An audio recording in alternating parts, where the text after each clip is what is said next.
Hi everybody, it's Russell with Ink and Paper Blog. Welcome back to my channel. Well, I'm freshly returned home. I got home a couple days ago from Booktopia, and I had an amazing time. I know you guys are probably tired of me talking about it, but get ready for a bunch of Booktopia videos. This first video is something very different. While I was at Booktopia, I got to meet Kathleen Rooney, who wrote Lillian Boxfish Takes a Walk. And I have to tell you, she was just as amazing as I thought she was going to be. I owe her a big apology because, as you will find, she did a video with me, which is going to follow this, where I kind of interview her so you guys can get to know her. And in the very start, I call her Lillian. Yep, call her Lillian. Don't catch it. So, Kathleen, I'm sorry. What we talk about in the video is a little bit about Kathleen, where she teaches, what she does, her poetry, her nonfiction, her other books. I really wanted to introduce you to who she was as a person, and then talk a little bit about Lillian Boxfish at the end. We were the last stop on her book tour for the book, so we had a little bit of a discussion about that and about what she's going to be doing next. So in the show notes down below, I am going to link for you all the books that Lillian talks about. Lillian, I did it again. Kathleen talks about. And I have linked them here in America to an independent bookstore that Kathleen is very familiar with in Chicago, called Women and Children, I think. Women and Children. It's an independent bookstore there near her. So I've linked all those for purchase if you're interested. If you are not here in America, I've also done a link section for Book Depository. I know how much shipping is out of America. So I did link them down below for Book Depository. So if you're here, please support the independent bookstore. If you're not, Book Depository's there. I also link Kathleen's personal website, Poems While You Wait, which is an organization she's going to talk to you about that's really cool, and a couple of other things that she discusses. It's all linked below. I really wanted to take this opportunity to introduce you to Kathleen. She is just so smart and so sweet, and I adored her book. If you haven't read it yet, please pick it up. I bought some of her nonfiction. I'm really excited to get back into her backlist. So without further ado, I'm going to turn it over to the interview I did at Booktopia with Kathleen Rooney of Lillian Boxfish Takes a Walk. And I will see you guys over the weekend. Talk to you later. Hi everybody, welcome back to my channel. It's Russell with Ink and Paper Blog, and I am very honored to be here, with Kathleen Rooney, who wrote Lillian Boxfish Takes a Walk. As you know, I'm at Booktopia, and she has agreed to sit with me on my channel. Thank you so much. Thanks for having me. This is such an honor. What I wanted to do today is introduce you to Lillian. I know we've talked about her book before on the channel, and kind of get you guys sort of an insight as to who she is and the process that led her to write Lillian Boxfish. So welcome and thank you. Yes, this is great. So I know that you're a teacher at DePaul, Yes. and you are a poet and a novelist. Yes. Can you tell me a little bit about poetry and Oh, that's Martin, my husband's Yes, here too. yes. Martin, her husband, who wrote The Mirror Thief. I'll put that up at the end of the video too, so you can take a look at that one. Tell me a little bit about being a poet and a novelist in Chicago. Yeah, so I think, just first about Chicago, it's a really, really great place to live, but also to be a writer. There's like a great writing community, and I think because of all the things that you said, I do a lot of different things, and it's a good place to do them. There's a ton of universities. I teach at DePaul, but there's, Northwestern up in Evanston. There's Roosevelt University down in the Loop, Columbia College, Loyola. I won't sit here and name them all, but there's so many. And so as a result, there's, a lot of intellectually curious people, and then, the writers who teach the students. And then there's also so many writers who don't have anything to do with the academy or the university system, but who, put on events. We have a ton of independent bookstores. Again, I won't try to name them all, but I don't know if you're in Chicago ever. City Lit is amazing. Women and Children First, this great feminist bookstore that's been there for like 35 years or, more than that. There's just a lot. The Book Cellar, which is like a wine shop and bookstore. So just a real array of, like, my friend Bill Savage, who's another writer, sort of calls it like the aesthetic infrastructure, basically.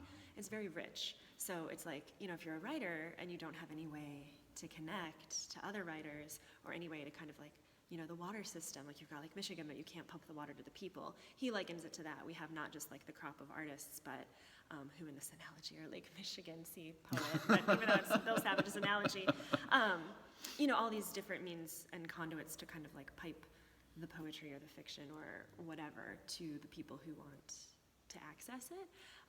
So I think, I think I'd be a writer anywhere, but I think Chicago is like the best place to do it for me.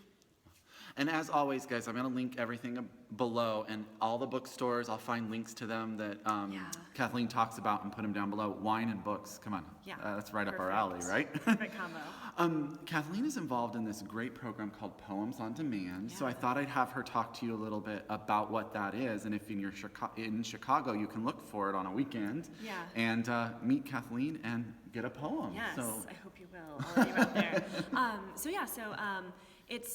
So my friend Dave Landsberger is the guy who came up with it, and he is a poet. And so we call our version Poems While You Wait, and it's Poems on Demand, designer poems, where if you were to come see us, like for example, this coming weekend, we're gonna do 2 events. We're doing Dose Market, which is like a highly curated artisanal flea market, and so we're one of the stalls. And then we're also gonna do the Chicago Art Department, which is this art organization, is having their gala, so we're going to be part of the evening's entertainment. But you would give us $5, all of which is a donation to Rose Metal Press, which is the 501c3 literary nonprofit publisher that I co-run.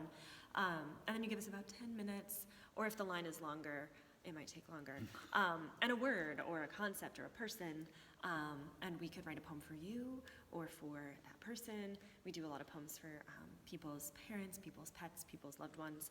And it's all, very like scripted in the sense that people who don't think they know what to do with poetry do know how to buy things. Yeah. So they can, they know like if I give you $5, I get a thing. That's like the safety net, and then the fact that the thing that they're getting is a poem is where it's sort of like magical and gives them that access point to poetry.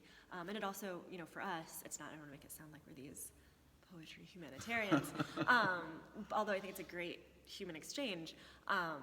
We get a lot out of it too, because it makes us, we use typewriters, so it makes us be very fast.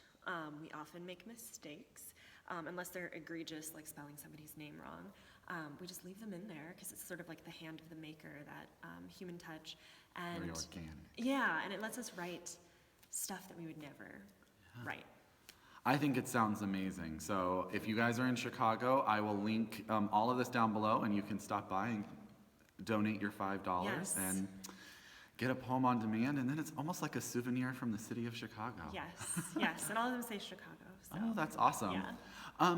So I had a question that I told you before we started, a request. Excellent. So Kathleen wrote a book called Oh Democracy, which is kind of about the Chicago political scene. Yeah.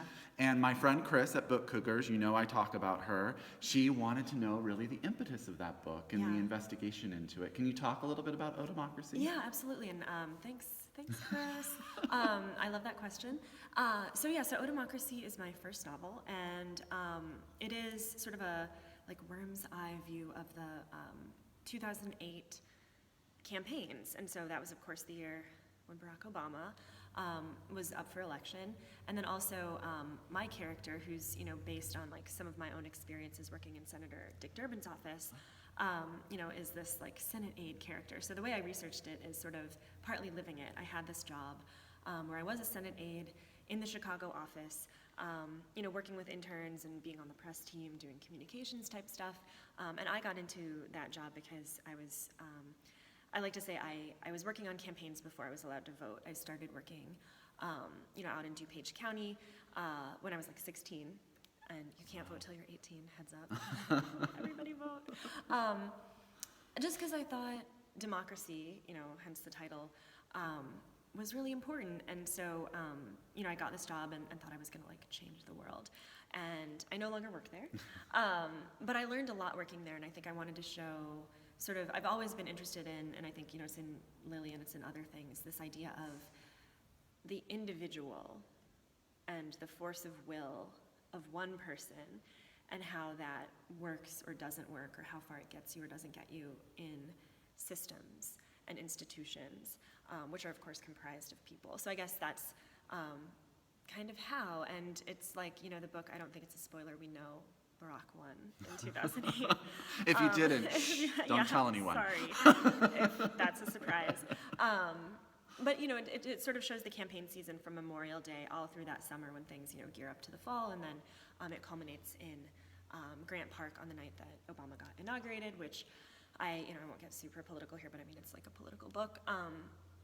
I was there, Martin, my husband was there, a bunch of my friends were there, and coworkers, and it was just one of the most beautiful experiences of my adult life, and so I wanted to put that in a novel. And of course we've changed and moved on and things are very different now, but I think a lot of the political themes are still pretty relevant. In fact, when I wrote it, I was like, oh, we're in this like new golden age of progressivism. My book is so archaic, and like these bad things that I talk about and these prejudices and stuff are so, we're past that. And then it was like, LOL, just kidding.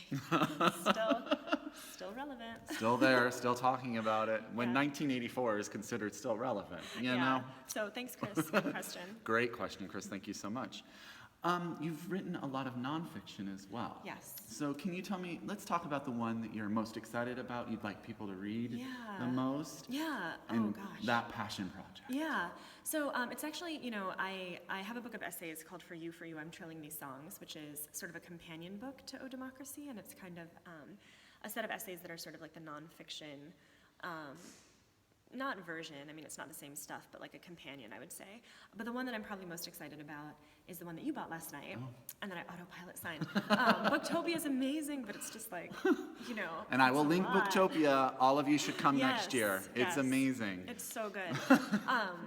So Live Nude Girl, My Life as an Object is about my time working as an artist model, which I did for a long time. I started when I was an undergrad. I started when I was just 21. And then I did it steadily until around 2010. And there were periods there. It was a great job for being an undergrad. It was a great job, like I went to grad school and had a bunch of other jobs too. But, I don't know if you've drawn or been an artist or been a model yourself. Usually the sessions are like 3 hours. They're at a university or you can work with private artists. The pay is pretty good. It's much better than most retail jobs and stuff like that. So if you're comfortable getting naked in front of a room full of strangers, it could be for you. And I think, the thing that I hope people take away from it is sort of this unsung history of like, I love art, but I think we mostly hear about art from the perspective of the artists or their stories, the biographies of these great, mostly men historically. I mean, that's changing. But like the Picassos and the Raphaels, or even from the perspective of the art, like let's, read this whole book about the Last Supper, and all that's awesome. But what I saw was missing was the perspective of so many of the people who posed for it.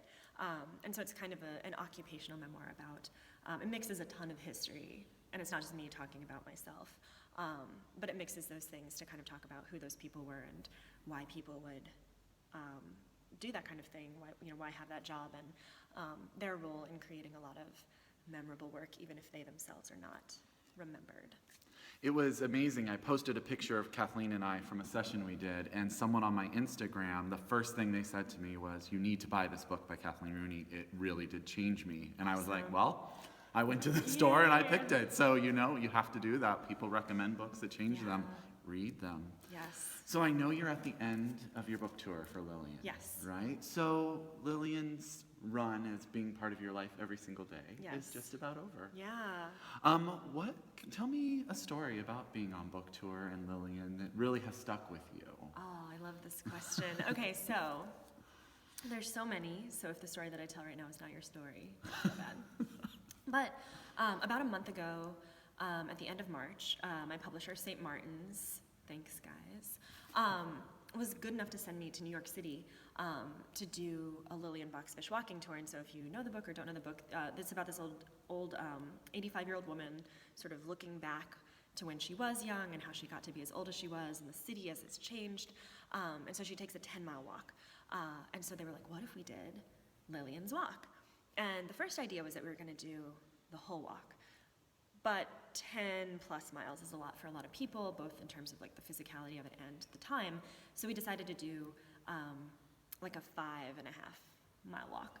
So we started down at Delmonico's and walked all the way back up to Macy's. So that was amazing. So that's like my story, and then there's a story within the story. But that was a dream come true. Just like every writer, Yes. story within a story. I know, we need so many stories, get us started. So we, like there were like 15-ish of us who did this walk, and so that was awesome, to have all these real people in a real city listening to me walk around and talk about this completely, fictional character. So that was beautiful. But while I was there, I guess, sidebar, Lillian on this walk, I'm sure all the fans know this already from Russell, but she meets people and has these encounters. And the only, thousands of people are reading this book who I don't know, and not all of them are going to like it, and that is fine. I do read my reviews. I don't comment on them. But I like to see what people think. And the one, I love all the differences of opinion, but the one thing that does make me sad as a piece of criticism is when people are like, I don't believe that anyone would have encounters like this. Like, I don't believe you would walk through a city and meet people like this. And that makes me sad, not because it hurts my feelings, but it makes me feel bad for the person saying it, because I think in their world they're right, but I think they maybe don't realize they could be having these encounters. So while I was there, I had a very Lillian encounter, which I think sort of, not to be like, see, it does happen, but it does, and it depends on your attitude toward strangers. But the last night that I was there, I was staying in my hotel, and all the festivities were over, and I was alone, and I hate eating room service because it's lonely, so I wanted to go down and eat in the bar around people, and the guy to my right was just sort of like, stroking his phone, and I was like, well, can't win them all. But to my left, and I mentioned this in our session yesterday, there was this lovely Australian couple. They were older. They were probably, my parents' age, kind of semi-retired, but not totally. And they were just like, are you alone, love? And I was like, now I'm not, So we just had this great dinner. I ate with them, and we chatted and, like, told each other, aspects of our life story. By the end of the night, this woman ordered broccoli, and there was too much, and she's like, want some? So I'm, like, eating broccoli off this woman's plate. And so, like, it can happen, and I think, so that's what makes me sad. It's like, it's okay if you don't like my book, but if you're someone who thinks maybe you can't just strike up friendships with strangers, if you don't want to, fine. But you can, if you do want to. It can happen. And again, we didn't swap information. Yeah. I will probably never see these people again, but it was a lovely, 2 hours. It was a beautiful way to spend, my last night in New York City. So I guess that's my favorite story. That's a great story. And it's a great indication of how people can just interact, have a good time, and then walk away. Yeah. Walk away. Low commitment. Well, Lillian's done. So what are you working on now? What can we all look forward to? Yes, well, so I have 2 projects kind of coming down the pike. One is mostly done, and Martin, I'm gesturing over there. My husband, who's a great writer, is my best editor, and so I've sent this project, which is a World War I story about a pigeon and a soldier. I sent it to my friends, and they gave me feedback, and I made those changes, but then Martin is reading it.